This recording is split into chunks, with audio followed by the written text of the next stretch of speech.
Okay, so we're going to move on to imperialism. To get you started thinking about imperialism, one thing that you might want to do either before or you can realistically do it after these notes. If you click this link, it'll take you to a YouTube video. So throughout this PowerPoint, I have embedded videos for you that will be a good form of review over imperialism or of imperialism and the different examples that we are going to look at. So you've probably noticed that these notes are a little lengthy. I know that these notes are assigned as homework over the weekend, so my advice would to be to listen to them in sections. Maybe we're going to be looking at imperialism in three um, different areas. We're going to be looking at European imperialism in Africa, Asia, or Africa, India, and China. And so we're going to be looking at those different examples. So you might want to stop and just kind of pause these.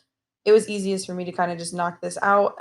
And next week, what I would do while you guys are doing your activities Monday, Tuesday, Wednesday, because you're going to be looking at imperialism in India, China, and Africa separately. You might just want to watch over these notes each night, depending on the section that we're looking at. So, like for example, Monday is going to be on the Sepoy Rebellion.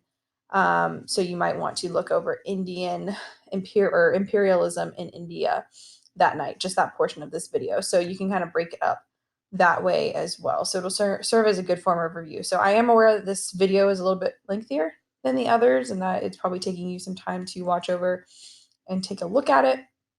But just keep in mind, you can break it up, which is what I suggest. So we are going to look at imperialism and the effect that it has on other countries. So, when we last left off, we were looking at industrialization and how industrialization impacted Europe and specifically Great Britain. But now we're going to see how the Industrial Revolution is starting to impact Europe's influence in other countries because we know that industrialization was speeding up the economic development in Europe and the United States. So we're not really going to talk about specifics with the United States. You guys will get more of that in US history, but I'll mention a couple of examples here. But we know that the economic development is happening because they're mass producing items. And so, with this increased economic development, there is going to be more competition to control raw materials. You can't manufacture goods without controlling a substantial amount of raw materials. So, these nations that were colonizing previously, remember they were colonizing with the intention of using those colonies to, of course, use those raw materials to manufacture goods. And that was due to mercantilism, the belief that your country was as powerful as it was wealthy.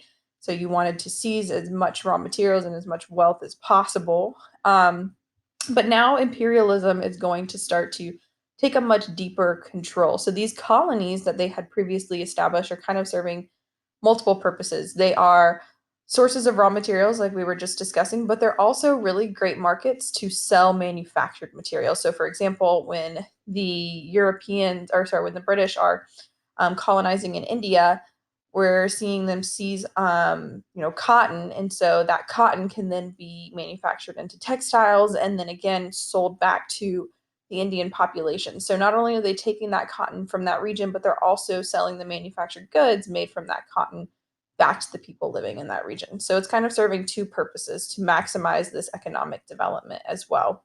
So what we're seeing here is a shift from mercantilism, just kind of using those colonies to produce raw materials, to imperialism. It's a much deeper control to the point where we're going to see, in some cases, governments are going to be replaced, or traditional governments and culture are going to be replaced by European culture and government. So hopefully as we go along, see if you can see, or hopefully you can see how the control is becoming much stronger as we move forward in this process of imperialism. So the areas that we're going to be focusing on here are Africa, Asia, and Latin America. Well, specifically, we're going to be talking about Africa and Asia because we're going to be looking at European countries colonizing and imperializing. The United States was mostly interested in the Philippines. Um, so they're going to be more so in the Pacific. But the areas that we're going to focus on are here in Africa and Asia. There were areas obviously that were colonized in Latin America, but we have discussed a lot of those Latin American countries since then have now received their independence from these colonial powers, and so we're not really going to focus there today. But with our European colonization and imperialism, or specifically imperialism, we're going to be looking at Africa and Asia. Again, the United States is going to be more so focused on the Philippines, which is in the Pacific. You guys will get more of that in US history, so we're not going to be talking about the direct control there. But you're probably familiar, or maybe you've seen these political cartoons before. So, this political cartoon of England, England is depicted as an octopus, and so you can see several arms on several different territories, right? So, India, Egypt, um, and you can see like several different areas where it's kind of got its hand on a little bit of everything. So, kind of depicting Great Britain as greedy, also having a very far reach. And so it kind of proves to you, even though Great Britain is a smaller island country, their empire and their reach is very vast, and the control of their raw materials and the strength of it is much larger than what you would expect, or what would appear just by kind of looking at Great Britain. Here you see also Uncle Sam. So this is obviously a political cartoon that was, for the United States. But you can see Uncle Sam kind of just putting his flags in different areas on the globe here. And so again, we're going to be focusing on, or the United States will be focusing on the Pacific. So you can see, like, especially in like the Philippines and things like that, the U.S. is going to colonize in those areas. So he's kind of just picking these out and putting his flag down, like that's U.S. territory. This is also U.S. territory. So two really similar messages here, kind of grasping control in areas far beyond their borders. So the goals of imperialism are obviously to get raw materials, things like ivory and copper. We're also seeing India. The British are going to really focus on indigo, and China, silks. So whatever the raw material that is in that particular area um, that may be plentiful or beneficial, that's what the Europeans are after. In Africa, they're going to notice that there's a lot of gold there. Eventually, they'll discover diamonds. And so, again, like, this is going to only increase the competition between European countries to race to imperialize and colonize in those areas. They want to obviously start a market to sell their goods. Um, at this point, after we left Unit 6, we said that the slave trade has been outlawed in Great Britain. So they're continuing to hopefully stamp out the slave trade, but also Christianize these areas. So we're going to be talking about a little bit of justification for their presence in these areas and how that can seem like a good thing. They're going to the Europeans are going to put a spin on it like it's a good thing, but really what they're doing is they're phasing out a lot of the traditional cultures and governments in those areas by bringing in European culture. So the economic reasons, obviously the Industrial Revolution, we need more raw materials like we were just discussing. They also need markets to sell those goods.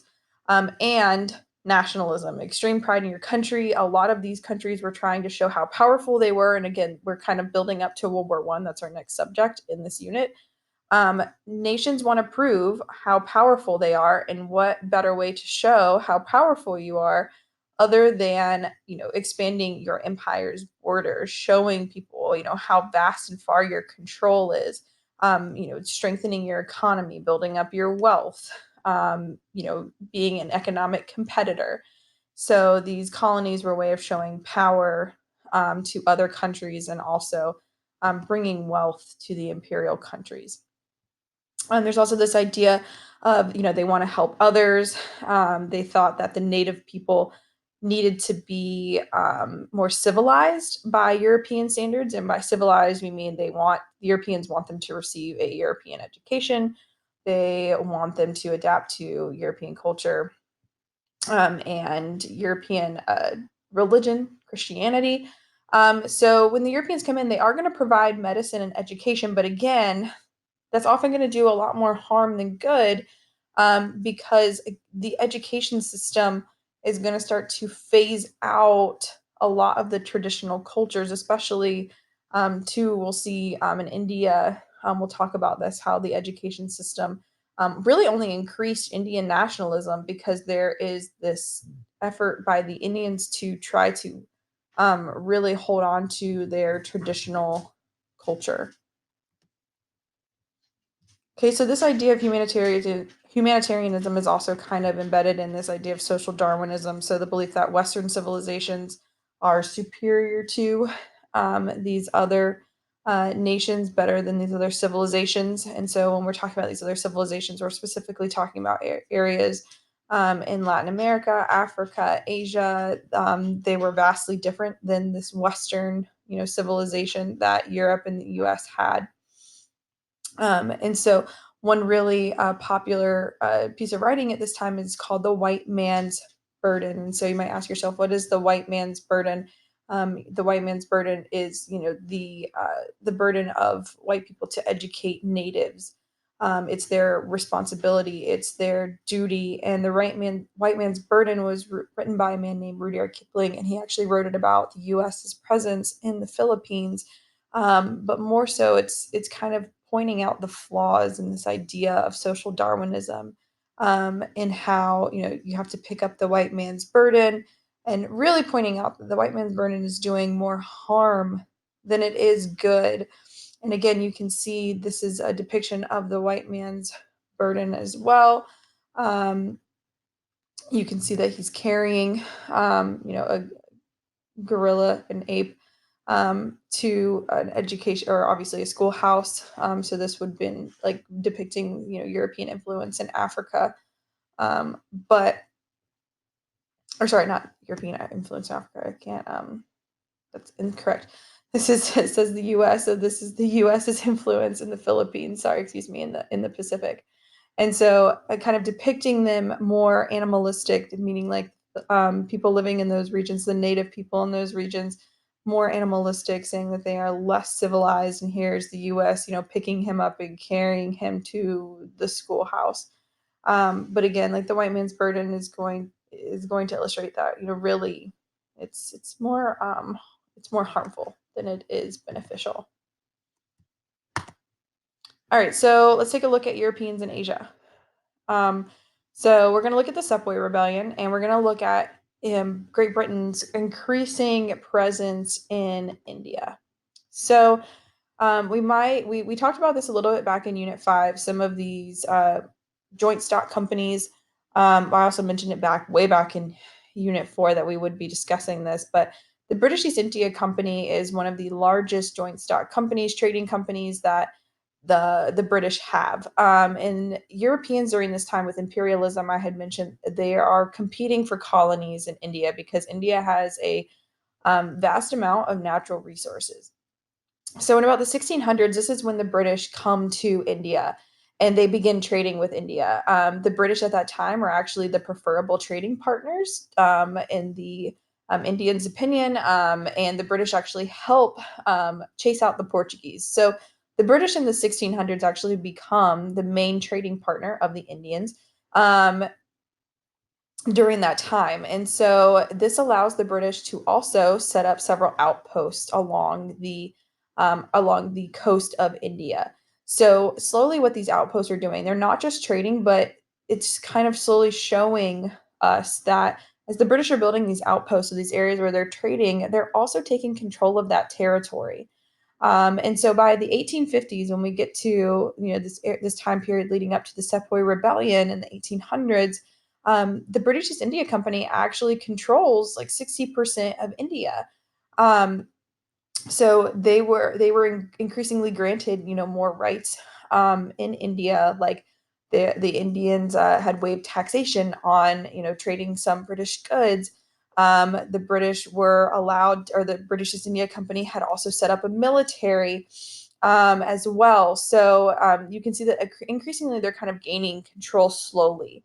To more so, it is not just they're there to trade, but they're actually setting up a colony, so an area that they actually control. So according to the British East India Company, they're actually making India better by doing the following. They started to build schools. So again, deepening control. European education is being installed in India. Oops. They're improving and building railroads, right? So travel communication is becoming more successful. And then they're also involving themselves in local rivalries and battles. And so they're trying to, quote unquote, keep the peace between local leaders, but oftentimes the British replaced local leaders with people who were actually, loyal to the British, which would further allow them to kind of do as they please in Indian territory. So while doing all of this, they're really just benefiting from the natural resources and the Indian labor that is available in India.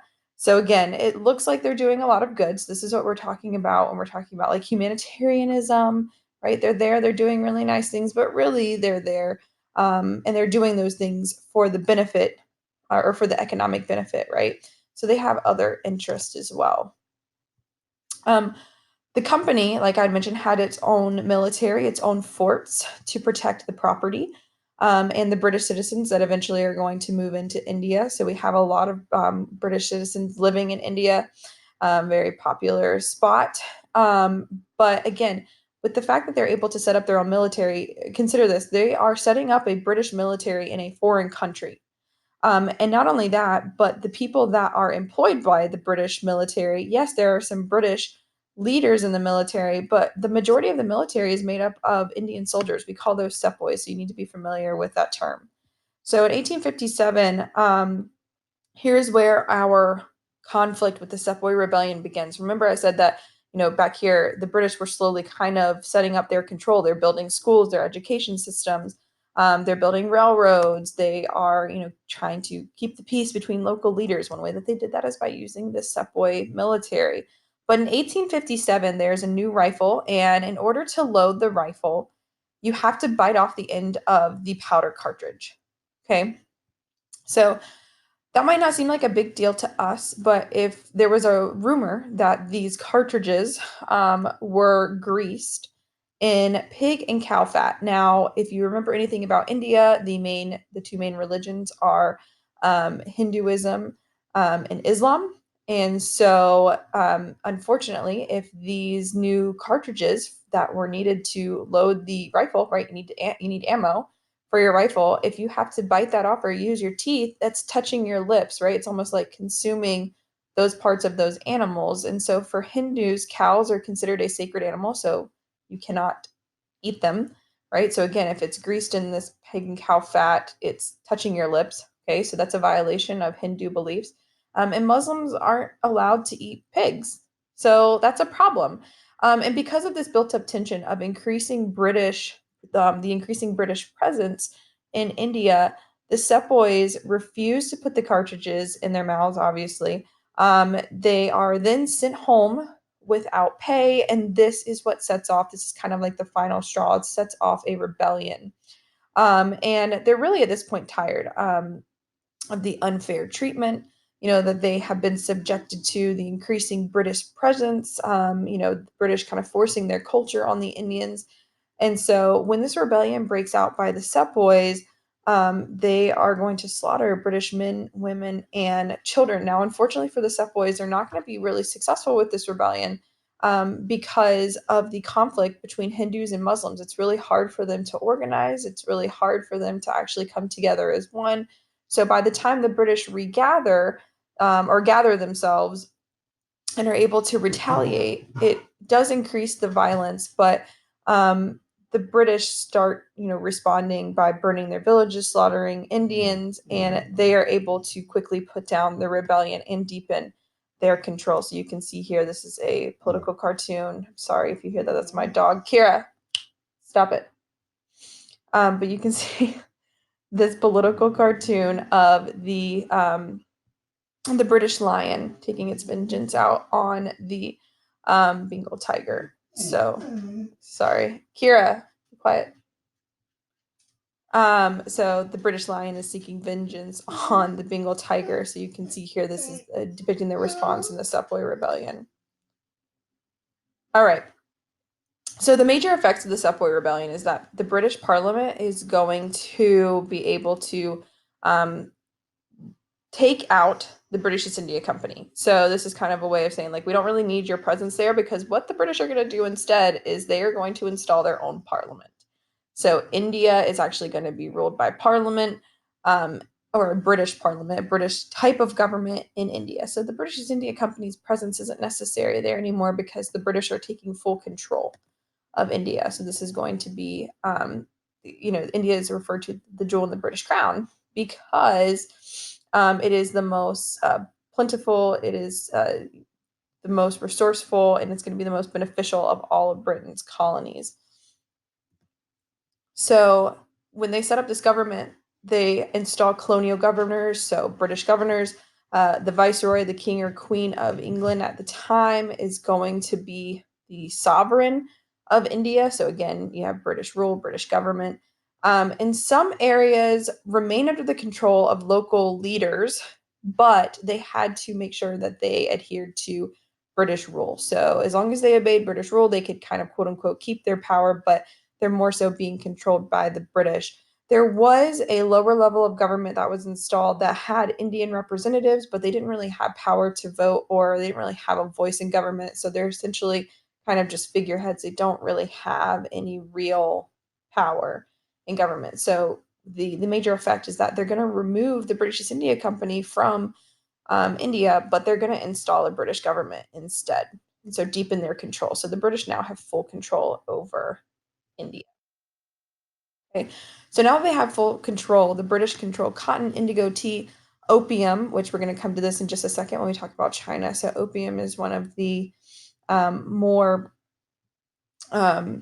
is going to be the addictive substance that the British are going to smuggle into China. So we'll talk about that in a little bit, but these are the raw materials that they kind of gain control of. And they're going to take full control of the textile and salt markets. So two things that we know are obviously economically beneficial as well, which when they take control of the textile markets, that's going to destroy the native Indian textile producers because now it's under foreign control. They no longer are able to have ownership to those areas. So the British, again, are taking full control of not only government, but the economy. And so this is going to lead to starvation. And industrialization is going to move backwards because they're going to use the Indians as a labor force, and they're going to start exploiting their natural resources.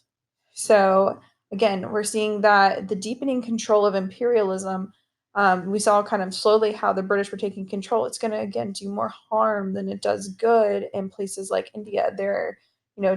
It's so harmful that, in fact, industrialization that was taking place in this country is moving backwards, and the people are also suffering from starvation. The language is going to change as well. So with European education, English is going to become more of a dominant language. Again, this or the education system, and the fact that they are educated by the English is going to install a English education system. But also, these Indians are going to be known as brown Englishmen. So, a good example of this is like Gandhi. So Gandhi was, raised in India, but he was educated by an English education system, and he was actually educated in Britain as well. But he does deeply identify with the Indian population. So the only thing really that this does, this cultural impact and the forcing of English education on the people in India, or English education system on people in India, is that it's going to increase that need for the Indians to cling to their national identity. So it disrupts the traditional culture, but also the Indians are going to strive to kind of cling to their national identity. And it is going to create intense racism, towards the Indians as well. So the British hold these racist ideas towards the Indians, and vice versa. I mean, how would you feel if you were a native Indian in that area, and here these people are exercising their control over your country, and really you see everywhere you turn they're exploiting you. So this is only going to increase racism between the two groups.